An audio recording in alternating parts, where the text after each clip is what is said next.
بے شک ہم نے تورات نازل فرمائی جس میں ہدایت اور روشنی ہے، اسی کے مطابق انبیاء جو اللہ کے فرما بردار تھے یہودیوں کو حکم دیتے رہے ہیں، اور مشائخ اور علماء بھی، کیونکہ وہ اللہ کی کتاب کے نگہبان مقرر کیے گئے تھے اور اس پر گواہ تھے، یعنی حکم الہی کا یقین رکھتے تھے۔ سو تم لوگوں سے مت ڈرنا اور مجھی سے ڈرتے رہنا، اور میری آیتوں کے بدلے تھوڑی سی قیمت نہ لینا، اور جو اللہ کے نازل فرمائے ہوئے احکام کے مطابق حکم نہ دے تو ایسے ہی لوگ کافر ہیں۔ اور ہم نے ان لوگوں کے لیے تورات میں یہ حکم لکھ دیا تھا کہ جان کے بدلے جان، اور آنکھ کے بدلے آنکھ، اور ناک کے بدلے ناک، اور کان کے بدلے کان، اور دانت کے بدلے دانت، اور سب زخموں کا اسی طرح بدلہ ہے۔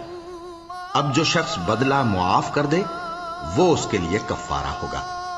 اور جو اللہ کے نازل فرمائے ہوئے احکام کے مطابق حکم نہ دے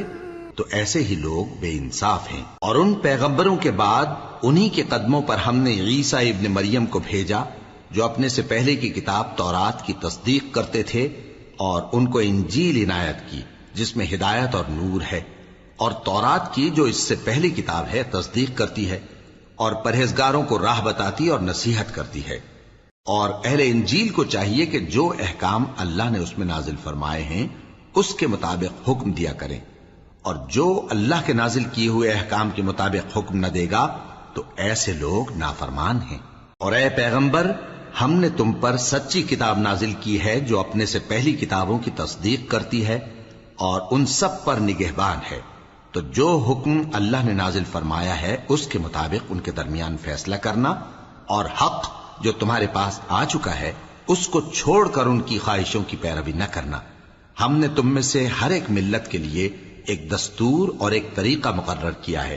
اور اگر اللہ چاہتا تو تم سب کو ایک ہی شریعت پر کر دیتا،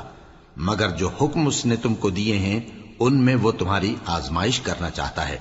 سو نیک کاموں میں آگے بڑھو،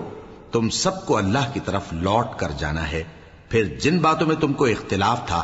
وہ تم کو بتا دے گا۔ اور ہم پھر تاکید کرتے ہیں کہ جو حکم اللہ نے نازل فرمایا ہے اسی کے مطابق ان میں فیصلہ کرنا، اور ان کی خواہشوں کی پیروی نہ کرنا،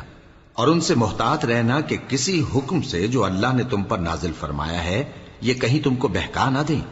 اب اگر یہ نہ مانے تو جان لو کہ اللہ چاہتا ہے کہ ان کے بعض گناہوں کے سبب ان پر مصیبت نازل کرے، اور اکثر لوگ تو نافرمان ہیں ہی۔ پس کیا یہ زمانہ جاہلیت کے سے فیصلے کے خواہش مند ہیں؟ اور جو لوگ یقین رکھتے ہیں ان کے لیے اللہ سے